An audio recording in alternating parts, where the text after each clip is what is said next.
The real NV87, the blind NV87, the NV87 who doesn't care what the screen looks like. I think one of my missions in 2020 or whatever, whenever, is to get Channel 8 more involved. Well, Channel 8 will cover what Channel 8's going to cover. It's not my decision. But, by the way, if that voice sounds familiar, yes, it is Chris McGinnis. He's subbing for the weather guy this morning. He has been known to do both traffic and meteorology, but not necessarily on the same show. So we got a sub for the traffic reporting. We got Chris on meteorology, and Chris didn't do driving me crazy this morning because he was too busy wearing the weather hat. But maybe it'll come back tomorrow, or, well, if Rod is in fact at a weather convention and it's going to last for a few days, it might not be back for a few days. But anyway, one of my maybe missions is to do what I can to get News Channel 8, do they call themselves News Channel 8 anymore, on board with some of the stuff that Channel 2 and Fox seem to want to cover. It's really kind of annoying. Channel 2 is ABC, and Channel 12 is Fox, and they're the ones that seem to want to cover the things that my local blindness organization and I are involved in. They've never actually interviewed me specifically, but I'm the one that kind of has appointed myself one of the media people. I'm willing to contact the media. If one of our people is in the news, or one of the causes that we're working toward is in the news, hey, you let me know what channel to watch in DVR and when to watch in DVR it, and I will create an MP3 version of this and send it out to whoever wants to, like, put it up on the website or whatever. Well, what's annoying is I'm watching 2 and 12. I'm not able to watch like 8 and 6, aka NBC and CBS, because they're not covering it. I would like to be part of the way that changes. I'm not only going to do exclusives to Channel 8, because in the name of getting stuff out there, I'm going to give everyone the knowledge, but I would like to see the day that Channel 8 actually picks it up.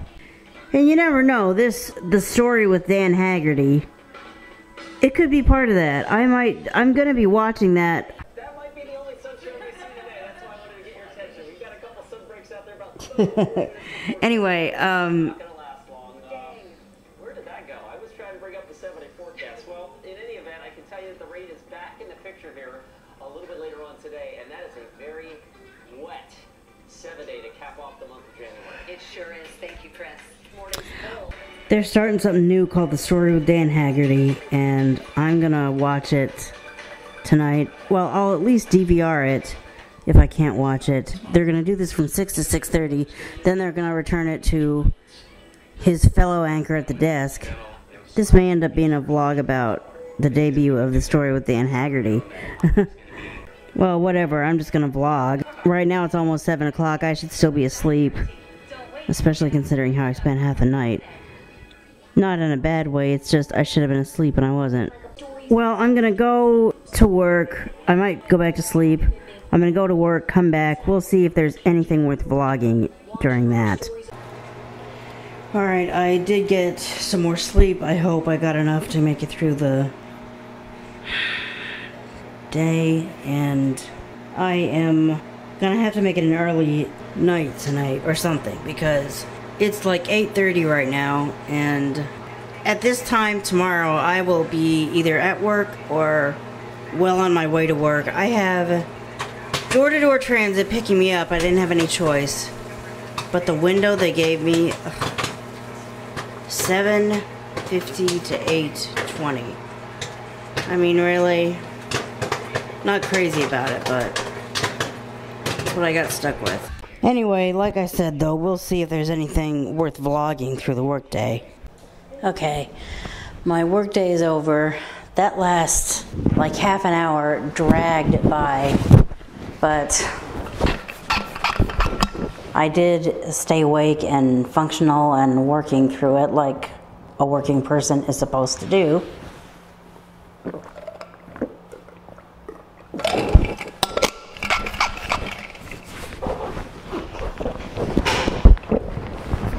And the way I expect this to happen now is by the time I get up to the lobby, my ride will be here and I'm headed home. So I'll see you at home. I hope this is not like the worst vlog ever. Okay, I'm home. Alexa, what time is it? The time is 3:49 p.m. Okay. And Chris McGinnis, as substitute weatherman, warned us that it was going to be an icky, rainy ride home from work, and it was. It wasn't like torrential, pouring cats and dogs kind of rain, but it's still kind of an icky, rainy day, sleepy type weather. I'm feeling kind of sleepy. At least, better now than in the middle of the work shift. I've got 2 hours, just over 2 hours before this new era of the 6 o'clock news begins. I am going to say this. One thing I'm not looking forward to is this. It doesn't matter if it's on the story with Dan Haggerty or anywhere else. I'm not looking forward to this one story. I'll just not pay attention when they're on it. I'll still watch, I just won't pay attention to that. That's going to be probably the top story, but there's this guy that... Hold on. It signifies that we are tired of seeing yellow caution tape around our city. We're tired of seeing young men being killed in our streets. I'm tired of hearing violence, period. Speaking of violence, one of the top stories today is going to be this... basically the trial of this murderer. I don't have to say anything more about it than that. People, if you're raging mad, find ways to deal with it that don't involve destroying people's lives by taking other people's lives. Look, for every person you think is an ass that deserves to die, and you literally make them die, there's people that adored those people. And you just not only took that person's life, you just destroyed their lives. Now they gotta figure out how to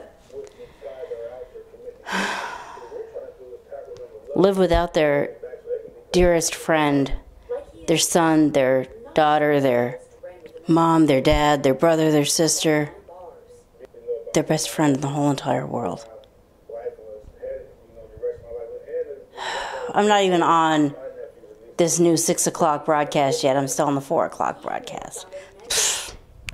We sit next to each other in the newsroom, so you've seen how hard we've all been working on this. Well, yeah, you're his colleagues, perhaps. My coworkers. I'm teasing We're you. so excited. So tonight is the first night. Yeah, 6 what can o'clock. people expect? Well, as you can tell by the promos, if you've seen them, we're kind of lightening up a little bit. We're not going to be talking about the car crashes and the house fires, not unless they're involved in a bigger story, something that we think that people should know on a bigger scale. I think that it's going to be more engaging, a little bit more relaxed, and the kind of stories that you would tell to your friends. Yeah, I like that. I'll talk to reporters sometimes, and we get so stuck in our ways that I'll say, oh, hey, how'd your story go today? And they'll start telling me this story about them going out and covering what they covered, and none of it makes air. And I go, and you're like, tell us like that. Yes, I want to know that story. So we're gonna try that. So you might want some viewer involvement a little bit. They're going to be, but you at home will be a big part of this show. How so? A huge part of the show. So we want engagement. That's such a buzzword. I hate using buzzwords, but we want engagement from people at home because we want to hear what is on your mind, what you care about, how you want us to cover stories. Give us your feedback. We're not just going to be popping up comments and saying, here's what so-and-so had to say about a story. We want to take some feedback that you have and go get answers for you. We will take that to our politicians. We will take that to somebody who is changing a law or making something the way it is, and we'll try and get those questions answered for you. I love it. So you don't have to give away everything for tonight's show, but maybe give us a tease of some stories to come that you're working on. Well, we're so blessed to have the staff here at KGW working with us. So we'll have Maggie Vespa covering Jeremy Christian trial all week. We have all the resources from our investigative unit. Kyle Aboshi has been doing the most innovative work. We'll be seeing all of his stuff on the story, as well as Kristen Severance's work on Inside Woodlawn. And really, all the great stuff that you've always seen from KGW. Our fundamentals will stay the same. We're just packaging it a little bit differently. And some people who have maybe rolled their eyes at local news, we're hoping to bring you back into the fray. Come watch us on the story. Well, I know I've seen some of your practice shows. You guys are doing really great work. Can't wait to watch tonight. So far in Dan Haggerty. Now, this is not not your typical newscast. We're not going to be covering things like house fires and car crashes, but we are going to be digging a little bit deeper on some of the bigger stories that we think impact you. Like tonight, we'll explain everything. If you're ready for something a little bit different, stick around. The Story with Dan Haggerty starts at 6 o'clock, right after Nightly News. We'll see you then. Please. This will be interesting. Let's talk about Washington lawmakers want comprehensive. So just how comprehensive are we talking? And the push to make sure Oregonians don't do anything for themselves continues. First, it was gas pumps. Now, self-checkout lines could be next. Oh, and in case you haven't noticed, we started a new show. The Story. Well, here we go. Hi, I'm Dan Haggerty. How'd you like the music? Welcome to the very first episode of The Story with me, Dan Haggerty. Don't worry, you are in the right place. This is still KGW. We have all the stuff you know and love, all the important news that you need, all the fun things you like to share online. We just hope that you might find this a little more authentic, maybe a little more engaging, hopefully very different. You can probably get a sense of that already. Let's get started right now. What better way to start our very first show than talking about when I first heard comprehensive in kindergarten in the same sentence, I had probably some of the same questions you're wondering about right now. So we took those questions to lawmakers sponsoring this bill, hoping to get some answers. Now, the bill just passed the Washington Senate. That curriculum would be evidence-informed, medically and scientifically accurate, age-appropriate, and inclusive for all students, you know, that kind of stuff. Senate Bill 5395 just passed the Washington State Senate. It's working its way through the State House right now. So when these lawmakers say age appropriate, what exactly does that mean when it comes to kindergartners? Well, yeah. They say that. So how did we get here? Well, right now, the only thing school districts absolutely need to teach about is, in the end, Battleground shot down Flash. Yeah. So what's happening now? Well, the argument in small town Battleground is playing out at a state level. And that's how we got here. Now it is time for our big story tonight. Tomorrow, his trial will begin. This is the one I'm not crazy about listening to. Maggie, thank you so much. Of course, Maggie's going to be starting with this trial when? Tomorrow? We get underway very early tomorrow morning. Opening statements at 9 a.m. We'll be there. We'll be bringing you coverage throughout the day, on air and online. And you'll see it right here on The Story. If you have questions for Maggie, you can reach out to her on Twitter or Facebook. Yeah. You can also reach out to us here at The Story. Maggie, thank you. All right, now let's take a minute and let's talk about arguably the biggest story of the day. And honestly, we talked for a long time this morning in our meeting when we were putting this show together about how we wanted to talk about it with you. But look, one of the key tenets on this new show here, The Story, is not to waste your time. And I think that us, trying to cover a story that NBC Nightly News just covered, I think a lot better than we ever could, well, that kind of feels like we'd be wasting your time. But I did want to pass something along. This is what a viewer named Mary sent into us. She said, not that anyone gets these messages, but maybe it makes me feel better to say something. Kobe Bryant will be missed, and it is so sad about this crash. But there were other people on that flight, and they will be missed as well. There was a bit more, but I think you get the gist there. Mary, thank you. And as you can see, I've had the same thoughts. Those Facebook messages, and you are right. 7 other people died, along with Kobe and his 13-year-old daughter, Gianna. 3 others actually related to a former U of O baseball player, J.J. Altobelli. His dad, John, died in this crash, along with John's wife and his daughter, Alyssa. Alyssa played basketball with Gigi Bryant. A woman named Sarah Chester, she died too. Her daughter, Peyton, was killed. She played on the team as well. An assistant coach named Christina Mauser died. And the pilot of that helicopter that crashed, Ara Zobayan, died too. The loss of each and every one of them is a monumental loss to their friends and to their family, of course. The loss of Kobe Bryant, though, kind of feels like it's drowning a little bit of that out because it is. Kobe is a celebrity worldwide. He's the one that everyone knows. Tragedy will always be marked by his presence and his death. But his celebrity and the enormity of his loss absolutely does not cancel out the equally enormous tragedy of losing everybody else on board. I could not agree more. In an automated world, Oregon's kicking it old school. We've already got people pumping our gas for us. Next, humans might start checking us out at grocery stores again. I know, crazy, right? And a guy's walking around Damascus telling people he's with Amazon's address validation services. We know what you're thinking. It sounds like a scam. And that's what we thought too, until we made a phone call. And honestly, now, we don't know what to think when the story continues.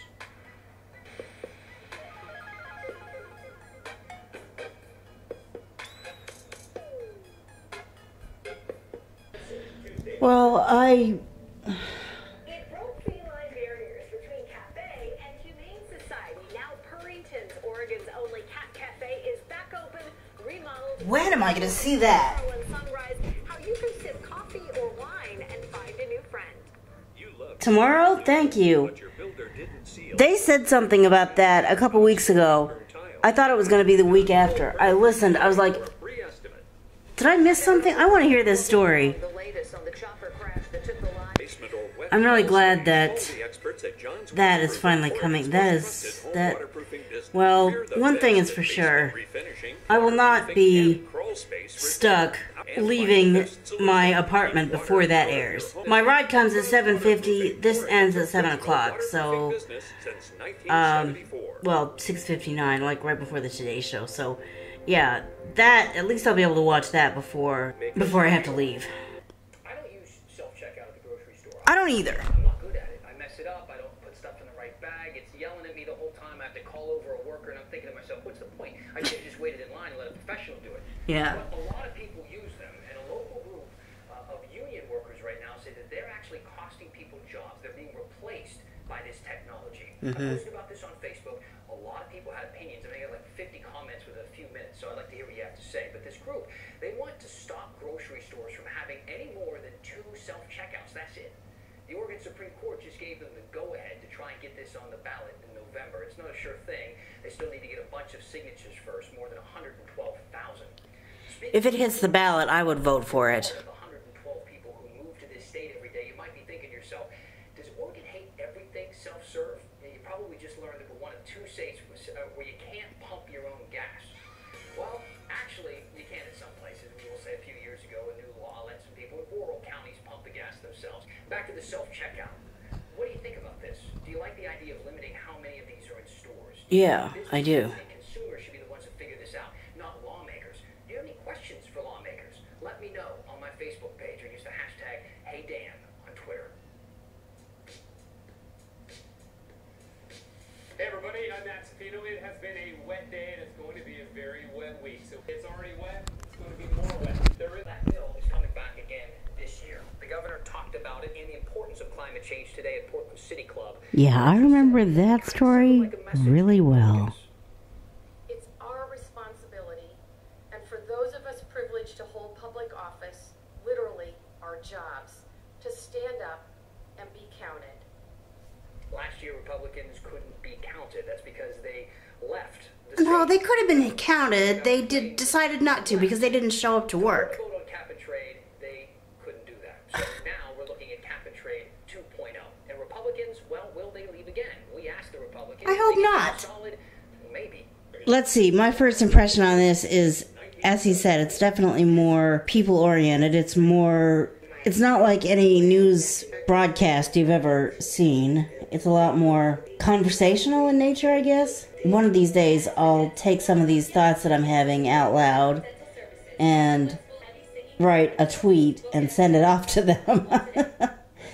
Yeah, I think that one viewer was absolutely right. We lost a legend yesterday, and that's what's hitting a lot of people hard. But him and his daughter, God rest their souls, were 2 of 7. I mean, not God rest their souls, God rest all 7 souls. That's 7 families who are reeling right now. That's 7 people who were known and loved and have a lot of people trying to figure out, how do I establish a normal life without them?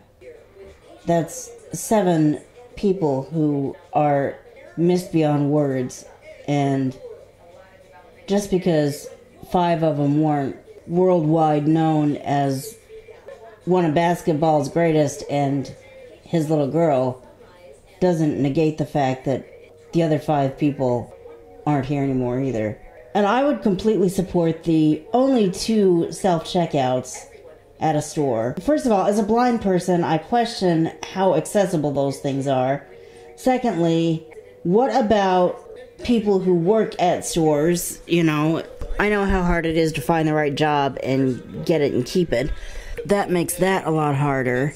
I know how to spot a scam, okay? I read stories on the news all the time, and I think to myself, who falls else for that, really. I read one on Nextdoor about some guy going door to door, knocking, ringing, telling people, I work for Amazon Address Verification Services. Yeah, right, dude. We wanted to know what he was up to. Somebody Yeah, that would, I'd be like, whatever, dude. When are you not home? Nice try. Yeah. We all thought this was a scam. Coming up when the story continues. Okay, I think this is something that I would definitely be interested in continuing to watch. I don't know if I'm going to vlog any more of it, but I'm definitely going to be interested in watching it. My phone is going to get to where it knows that hashtag because I'll be using it all the time, I'm sure. And who knows, I might even use it to say, hey Dan, I'm blind, and on my behalf and on behalf of a whole bunch of blind people in the area, here's something we're up to. Would the story be interested in covering it? I've sent a note to the news desk, but would you be interested? Yeah, there's going to be 5 contacts made.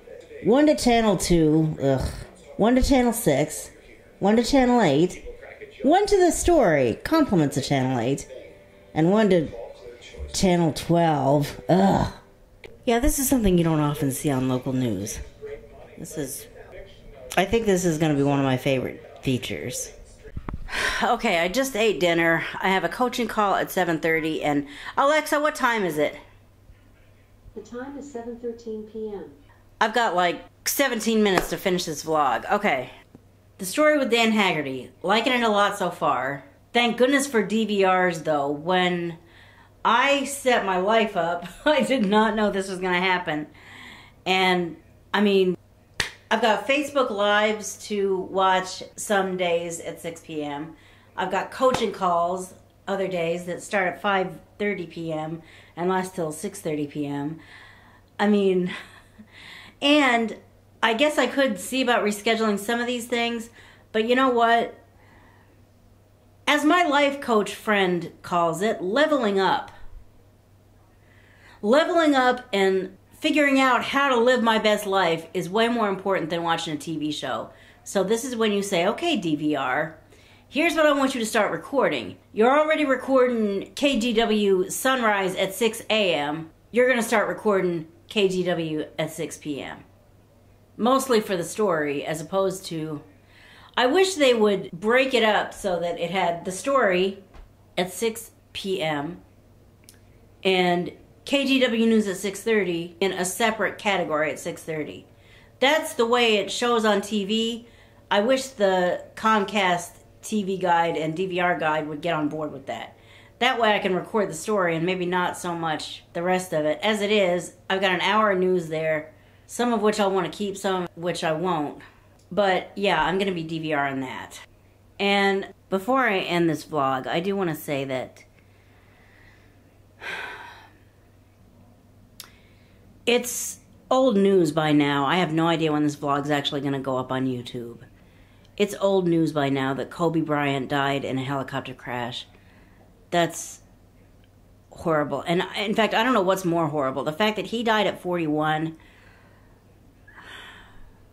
or the fact that his little girl died at 13.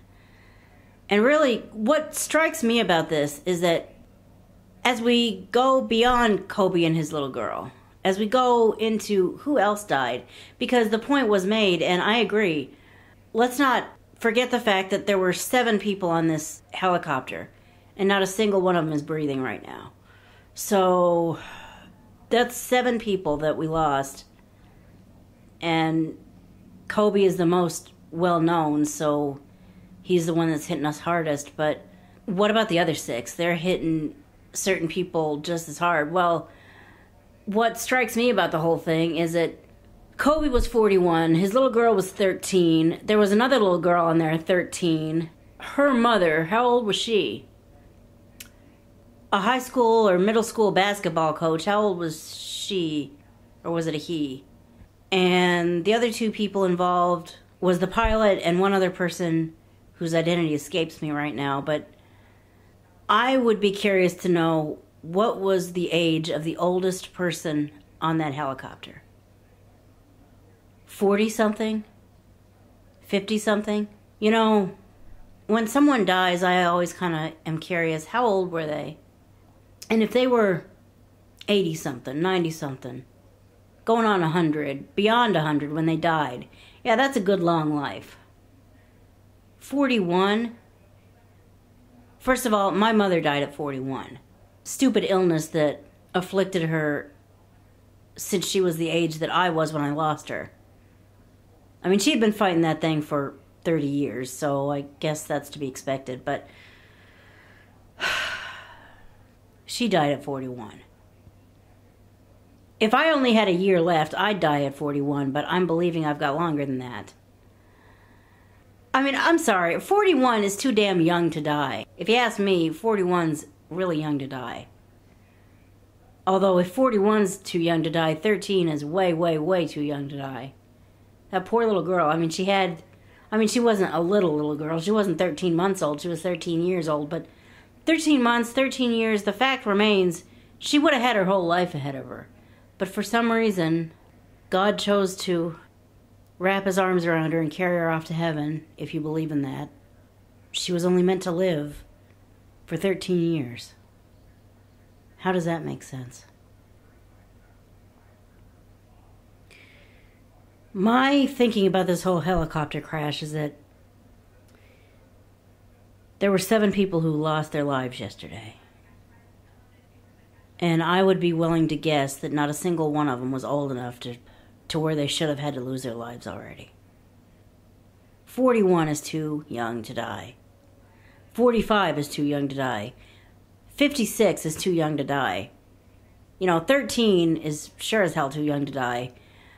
I mean, I don't know all of the names and ages involved, but unless the pilot was the oldest person on that flight, and he had some kind of medical emergency at 89 and collapsed and the helicopter went down, and that's how it all happened.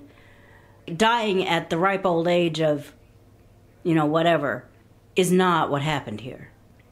A freak accident, I don't know, possibly a day where people shouldn't have been flying because of bad weather, or I don't know. We don't know anything for sure. It's too soon. The investigation's still in progress. It could be weeks before we know what the hell happened. But as we say goodbye to these 7 souls, as we lay these 7 beloved people down to eternal rest,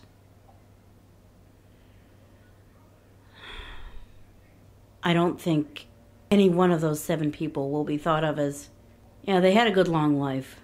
It was time for them to go. They were 80-something. They were 90-something. No, I don't think so.